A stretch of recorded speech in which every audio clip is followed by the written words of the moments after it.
peine arrivé à San Francisco, le président Võ Văn Thưởng a eu une rencontre avec les représentations diplomatiques du Vietnam aux États-Unis. Le Premier ministre Phạm Minh Chính préside à Hanoï la conférence nationale en ligne sur le développement rapide et durable du tourisme.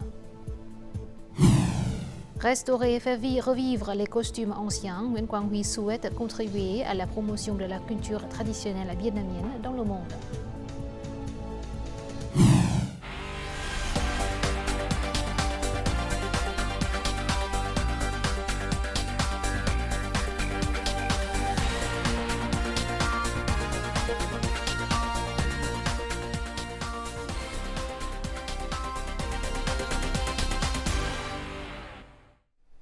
Mesdames, Messieurs, bonjour. Merci d'être avec nous dans cette nouvelle édition de Journal francophone.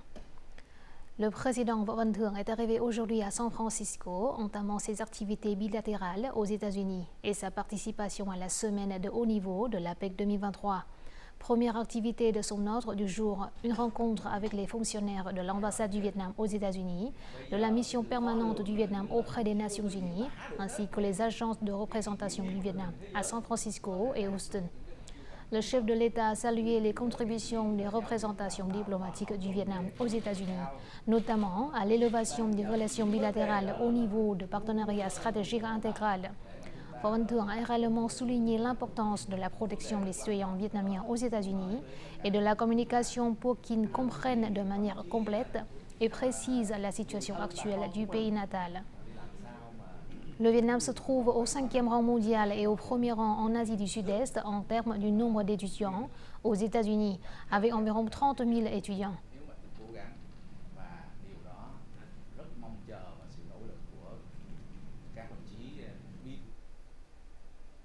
Le voyage d'affaires du président Võ Văn Thưởng aux États-Unis se déroule dans le contexte du fort développement des relations bilatérales. Les deux pays ont établi le partenariat stratégique intégral pour la paix, la coopération et le développement durable. C'est pourquoi la tournée du président Võ Văn Thưởng est chaleureusement saluée par la communauté vietnamienne aux États-Unis. Écoutons quelques-uns d'entre eux.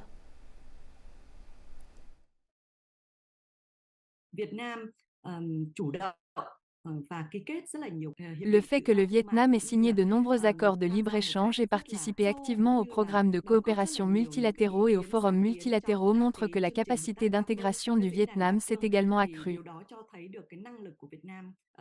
Nous pensons également que le Vietnam sera en mesure de contribuer davantage à la plateforme technologique commune au monde entier, et pas seulement à l'APEC.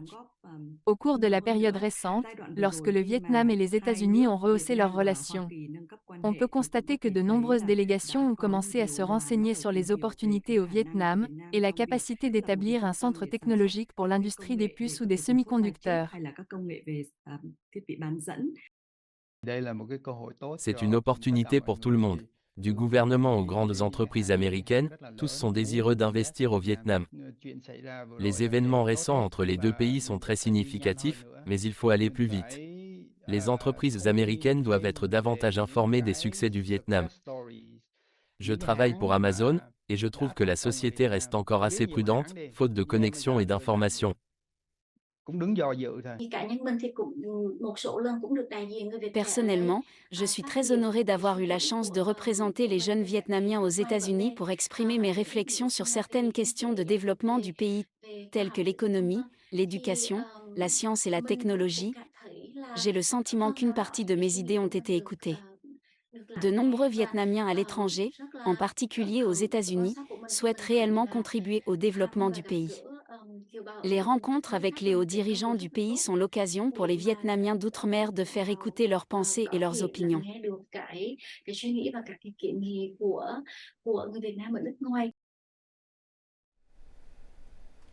Une connexion étroite et une coopération globale sont essentielles au développement rapide et durable du tourisme. C'est ce qu'a souligné le Premier ministre Phạm Minh Chính en présidant aujourd'hui à Hanoï la conférence en ligne sur le développement rapide et durable du tourisme. Le Premier ministre Phạm Minh Chính a assigné des tâches spécifiques du secteur touristique pour la période 2021-2030, avec une vision jusqu'en 2045. Il a demandé de créer des connexions entre les pôles touristiques, de continuer d'investir dans les infrastructures socio-économiques, dans le sens de renforcer les connexions provinciales interrégional, national avec le monde. Le chef du gouvernement a également exhorté à renforcer les partenariats publics-privés dans ce secteur et à créer des conditions favorables pour le développement de l'économie nocturne associée au tourisme.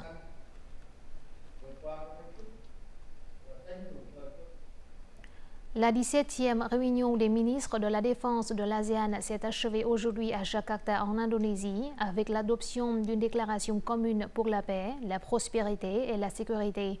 La délégation vietnamienne était conduite par le ministre de la Défense, le général Phan Van Giang.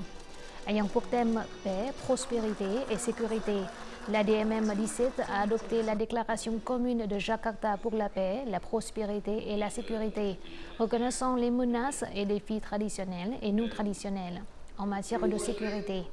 La déclaration commune souligne clairement l'importance de respecter les principes et objectifs fondamentaux énoncés dans les chartes des Nations Unies et de l'ASEAN, le traité d'amitié et de coopération en Asie du Sud-Est, ainsi que de respecter le droit international et de maintenir la paix, la prospérité et la sécurité dans la région.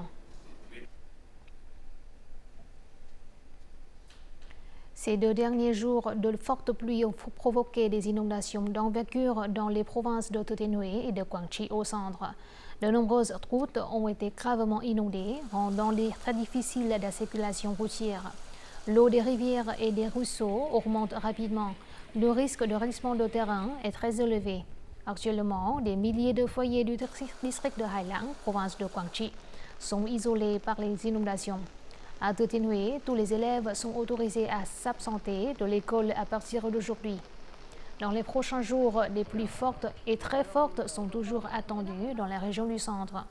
Face à cette menace, le Premier ministre a envoyé un télégramme demandant aux dirigeants des provinces centrales de prendre toutes les mesures nécessaires pour évacuer les habitants des endroits à haut risque, pour assurer la sécurité des digues, des lacs réservoirs et des barrages.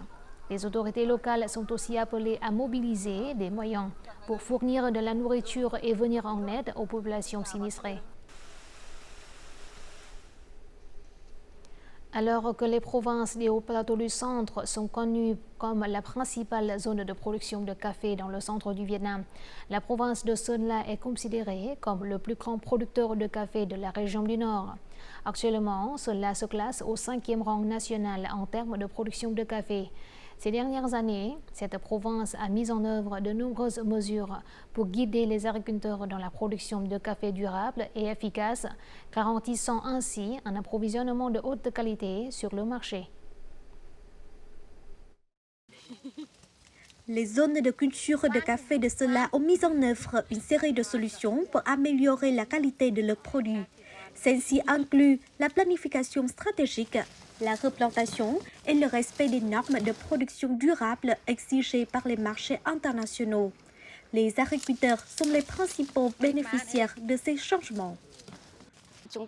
Nous avons participé à des cours de formation sur la façon de prendre soin des caféiers, de les fertiliser et de les récolter de manière durable. Même si elle prend du temps, cette méthode apporte une grande efficacité économique, car nous pouvons vendre nos produits à un prix plus élevé. Les caféiers sont la principale source de revenus de ma famille, c'est pourquoi nous aimons beaucoup le café.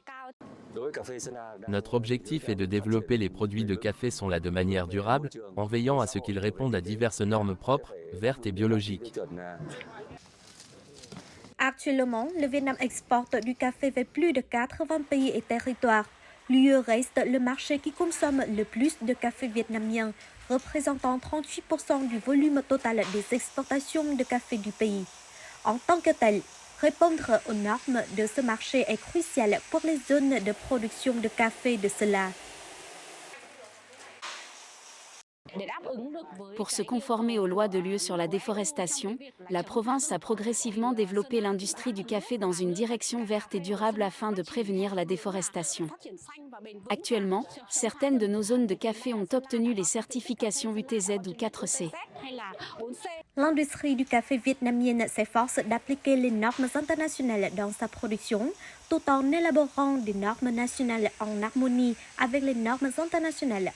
C'est également l'objectif principal de l'industrie du café dans le contexte d'une profonde intégration internationale.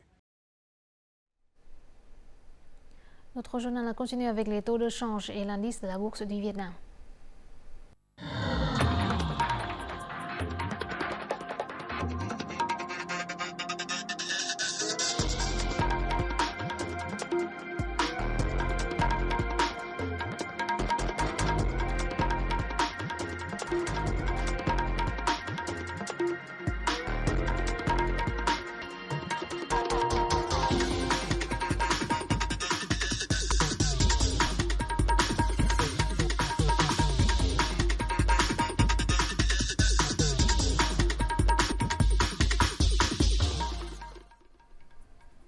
Le rapporteur spécial de l'ONU sur le droit au développement, Surya Deva, a terminé sa visite de travail au Vietnam du 6 au 15 novembre. Aujourd'hui, au siège de l'ONU au Vietnam, il a donné une conférence de presse sur les résultats de sa visite. Le rapporteur spécial a hautement apprécié la situation du développement économique et de la réduction de la pauvreté au Vietnam. Monsieur Surya Deva a salué les efforts du gouvernement vietnamien pour créer des emplois et accroître la couverture de sécurité sociale, et ce, malgré l'impact négatif de la pandémie de Covid-19 et des conflits. Lors de sa visite au Vietnam, le rapporteur spécial de l'ONU a eu de nombreuses séances de travail. Il a visité un certain nombre de localités, de projets et d'installations socio-économiques pour en savoir plus sur les réalisations, les défis, les priorités et les besoins de coopération du Vietnam dans le domaine des droits au développement. La 41e conférence Asie-Pacifique des responsables de la gestion pénitentiaire se déroule du 12 au 16 novembre à Hanoï, avec la participation de 25 pays de la région. Avec pour thème créer des valeurs humaines, de la confiance et de la solidarité dans le travail pénitentiaire. Le Vietnam partage avec d'autres pays le modèle de partenariat public-privé en matière de formation professionnelle et d'orientation professionnelle des détenus en dehors des prisons. Ce modèle est mis en œuvre conformément à la résolution numéro 54 de l'Assemblée nationale, publiée en 2022. Tout de suite, un reportage réalisé dans la prison de Ninh Khánh, province de Ninh Bình.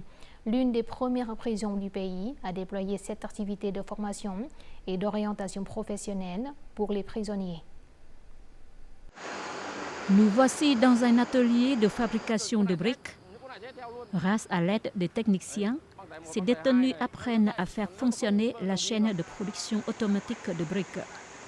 Hyo a purgé une peine pendant 2 ans et demi. Il est l'un des plus de 30 prisonniers éligibles pour travailler hors de prison. Après 2 mois de formation professionnelle, Hyo et 3 autres détenus de l'équipe ont pu maîtriser plus de 90% des fonctions de la chaîne de production. Ici, nous avons l'occasion d'apprendre un métier. Le travail est plus spécifique. Les ingénieurs nous indiquent minutieusement chaque étape pour que nous puissions exceller dans le travail. Dans l'avenir, à la sortie de prison, j'espère trouver un travail convenable. Peut-être même que je resterai travailler dans cette usine. Cette usine se trouve à 30 km de la prison. Les détenus y travaillent, mangent, dorment et touchent une rémunération mensuelle comme les autres ouvriers. Les prisonniers touchent une rémunération en fonction de leur travail accompli chaque mois. Après avoir purgé leur peine de prison, les prisonniers ayant besoin d'un emploi stable pourront rester comme ouvriers de l'usine. Après une journée de travail, les prisonniers sont amenés dans les cellules de prison construites au sein même de l'usine. 2 détenus sont affectés à la cuisine quotidienne de toute l'équipe. La sélection des détenus pour le travail en dehors de la prison doit être très sérieuse. Par exemple, ils doivent être des primo-délinquants et avoir de bons résultats en matière de réadaptation. Il existe de nombreuses autres normes. En fonction de leurs crimes, certains types de criminels ne peuvent pas travailler en dehors de la prison. Actuellement, ce modèle à titre d'essai a été mis en place dans 4 prisons. Dans le temps à venir, le ministère de la Sécurité publique continuera à piloter ce modèle dans d'autres prisons à travers le pays. Tout le peuple s'unit pour construire la vie culturelle est le but d'un mouvement qui s'est répandu ces dernières années dans de nombreux quartiers et villages à travers le pays. C'est l'un des 4 grands groupes de solutions pour mettre en œuvre la 5e résolution du comité central du PCV sur la construction et le développement d'une culture vietnamienne avancée et riche. Divers modèles et activités créatives sont déployés avec efficacité dans la capitale de Hanoï. Tout de suite, les détails. Une matinée ordinaire dans le groupe résidentiel numéro 17, quartier de Khương Mai, arrondissement de Thanh Xuân. Les femmes se rassemblent tôt le matin pour nettoyer les ruelles. Tout le monde se montre très excité et volontaire pour nettoyer l'environnement, mais aussi trier et collecter les déchets plastiques. Nous transformons ces canettes en plastique usé en vase à fleurs. Et voici l'une de nombreuses activités du modèle de groupe résidentiel 5.0. Piloté pour la première fois en 2019, ce modèle s'est largement répandu, contribuant à embellir la physionomie urbaine. 5.0, c'est-à-dire, il n'y a pas de violation à la loi, pas de déchets, ni d'incendie, ni d'explosion, ni de travaux de construction illégaux. Ce modèle de quartier culturel 5.0 s'est répandu dans tout l'arrondissement de Thanh Xuân. Dans le quartier de Thụy Phương, arrondissement de Bắc Từ Liêm, la préservation de la culture traditionnelle est considérée comme une priorité. La maison communale vieille de plus de 2000 ans est devenue un espace d'activité culturelle communautaire. Chaque année, nous collaborons avec les écoles pour organiser des cours d'histoire dans cette maison communale, afin de faire mieux comprendre l'histoire locale aux élèves. Les élèves brillants y sont honorés chaque année. Ce sont eux qui contribuent à la promotion et à la préservation des valeurs patrimoniales de leur terre natale. Je me sens très fière d'être honorée dans ma propre ville natale. Je veux bien étudier pour pouvoir contribuer à rendre ma ville natale plus belle. Le mouvement Tout le peuple s'unit pour construire la vie culturelle implique de nombreux domaines dans la vie sociale, attirant la participation nombreuse des habitants. Cela se reflète dans le changement de la prise de conscience et des actions de tout le monde. Les activités sont variées et créatives, de la construction d'un mode de vie civilisé au mouvement d'émulation entre les familles pour protéger, préserver et promouvoir les valeurs culturelles traditionnelles. La 5e résolution du comité central du PCV 13e mandat veut que renforcer la solidarité pour construire la vie culturelle continue d'être identifiée comme une tâche politique importante qui doit être mise en œuvre de manière persistante et régulière. Le château d'eau de Hang Do est un ouvrage historique datant de près de 130 ans, situé dans la rue du même nom à Hanoï. Construite par les Français en 1894, cette œuvre est en cours de rénovation par un groupe d'architectes et de peintres pour la transformer en un espace artistique. Actuellement, la rénovation et la conception artistique sont dans leur phase finale. Tout de suite, état de lieu. Inspiré par le thème de l'eau, l'équipe de conception qui comprend l'architecte Cao Thế Anh, le peintre Nguyễn Đức Phương et le colleur a transformé le château d'eau de Hang Do en un espace d'installation artistique. Les auteurs souhaitent ainsi transmettre au public le rôle de l'eau dans la vie. À travers le concept de design, notre objectif est de montrer au public l'importance de l'eau dans la vie urbaine. Ce réservoir en pierre concassée fait partie intégrante du paysage de Hanoï depuis plus d'un siècle. Inspiré par le concept asiatique des 6 types d'eau dans la nature, les artistes ont installé des œuvres d'art dans 6 espaces d'exposition. Chaque espace utilise des fréquences sonores différentes pour aider les visiteurs à entendre divers bruits de l'eau et à comprendre le lien entre les humains et la nature. Nous avons tout mis en œuvre pour préserver les caractéristiques architecturales d'origine de l'ancien château d'eau. Lors de sa visite à Hanoï, ce touriste a été ravi d'apprendre que le château d'eau de Hang Do serait transformé en un lieu d'art public. En tant que passionné de recherche historique, c'est pour lui l'occasion de découvrir et d'acquérir davantage de connaissances sur ce patrimoine unique. Cette œuvre porte les empreintes de l'histoire de l'architecture de la période coloniale française. De plus, la valeur de ce patrimoine perpétuera lorsqu'il sera transformé en espace d'art. L'exposition d'installations artistiques au château d'eau de Hang Do sera officiellement ouverte aux Hanoïens et aux touristes pour la première fois du 17 novembre au 31 décembre.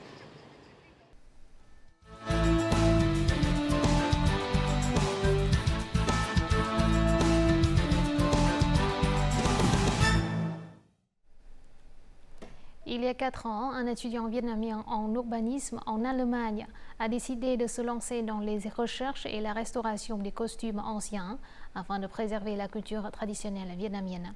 Après avoir passé plus de 4 ans à parcourir les villages d'artisanat pour trouver les tissus appropriés et les méthodes de teinture utilisant des ingrédients naturels, Nguyễn Đức Huy a présenté sa collection de costumes traditionnels, très appréciée du jeune public.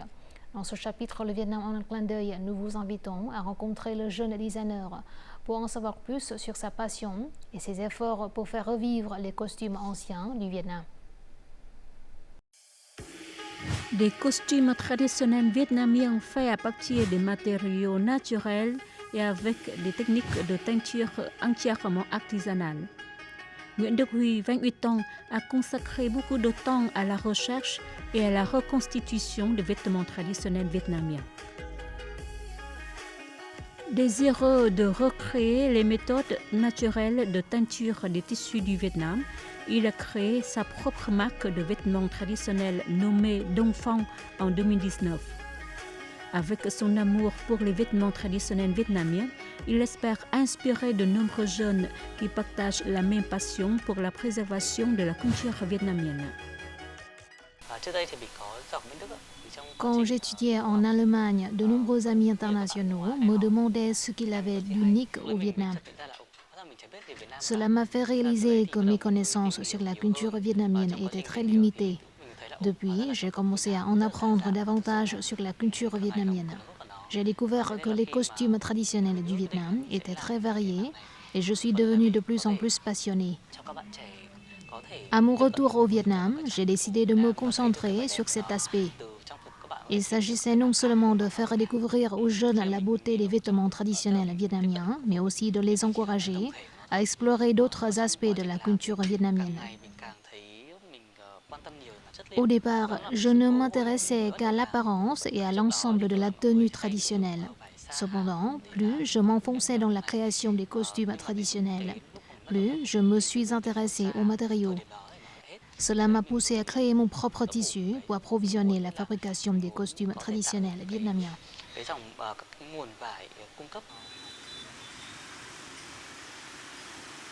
Dans le but de recréer d'authentiques costumes traditionnels vietnamiens, Nguyễn Đức Huy a voyagé dans de nombreux villages de tissage de soie du nord au sud du Vietnam. Il a finalement découvert le tissu voulu dans le village de Nam Cao, province de Thái Bình. Cependant, il ne s'agit pas seulement du tissu lui-même. Le processus de teinture doit également être aligné sur les méthodes traditionnelles. Au fur et à mesure, il a perfectionné la technique de teinture de soie à partir de matériaux naturels tels que la médecine chinoise, les écorces de grenade et les feuilles de banyan.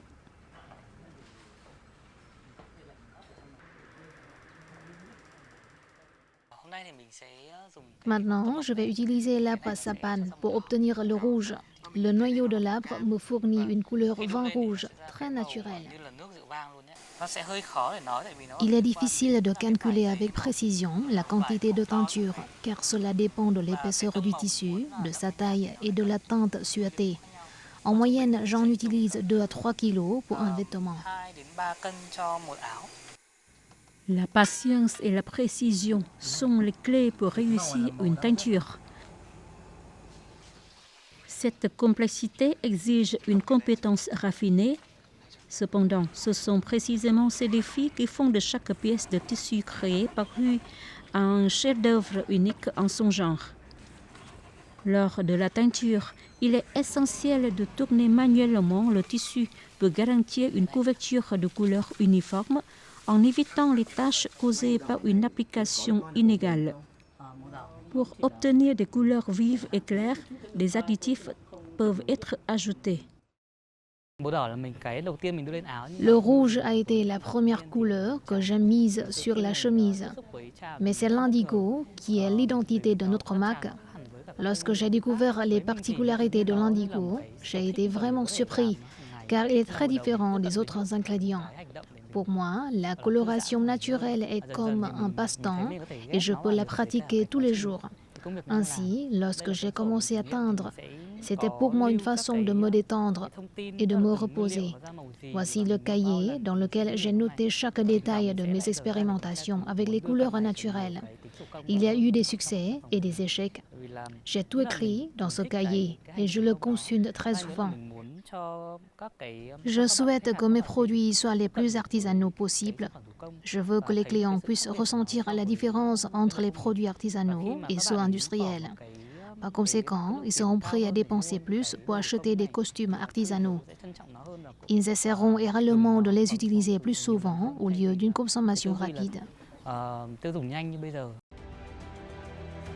La beauté et la quintessence des costumes traditionnels vietnamiens ont séduit le jeune Nguyễn Đức Huy. Son parcours de faire revivre les vêtements traditionnels vietnamiens a inspiré de nombreux jeunes à renouer avec leurs racines, contribuant ainsi à la préservation des valeurs culturelles vietnamiennes. Voici tout de suite les prévisions météo dans les principales villes du Vietnam.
C'est la fin de notre journal francophone. Merci de votre attention. Afin de regarder en ligne les émissions de la chaîne VTV4, veuillez consulter le site web apparu à l'écran.